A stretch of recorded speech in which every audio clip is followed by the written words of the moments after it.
While much of the Note 3 has been updated, arguably the best changes come in the design. The S Pen has been somewhat shrunken down but retains its general aesthetic.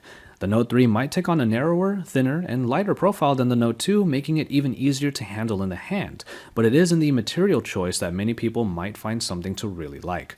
This is because the glossy feel has been done away with for a textured plastic that is easier to the touch, doesn't slip about, and keeps fingerprinting at bay, all of which were issues with the Note 2.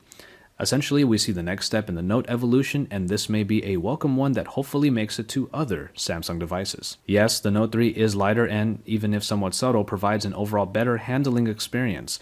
It is balanced, and though two-handed operation is used here, throwing the Note 3 around in one hand is definitely easier this time. The Note 3's screen improves in its bezels, making its screen 0.2 inches larger than the one found in the Note 2. And since the Note 2, Samsung has gotten even better at its display game with the Galaxy S4 and now the Note 3. Those bezels are nice and thin, adding to the screen's overall real estate.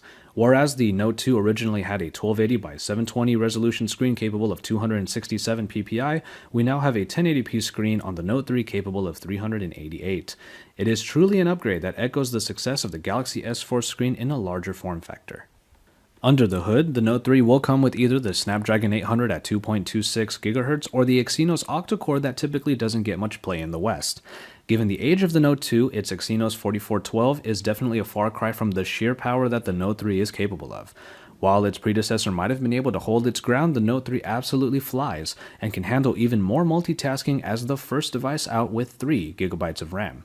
The battery might not have gotten a significant increase this time around, but optimizations and power consumption could still give the Note 3 the edge in longevity. While we don't have any camera shots to show here, we can definitely expect the 13 megapixel camera in the Note 3 to outperform the 8 megapixel optics found in the Note 2. Enhancements and added features introduced in the Galaxy S4 make their way to the Note 3 as well, giving it a big boost over the more simplistic app of the Note 2. And finally, we look at software as the S Pen-enabled TouchWiz has been updated to Android 4.3. This brings along with it the new navigation options originally found in the Galaxy S4, while adding new functions to the S Pen. Air Command helps you to streamline the S Pen experience, and new ways of using the pen like Action Memo, enhanced scrapbooking, and even a full device search program really bring this new version of the smartphone into the limelight. While the Note 2 remains a very popular device, it's clear that the Note 3 continues the evolution of the Note line. And so, there you have it.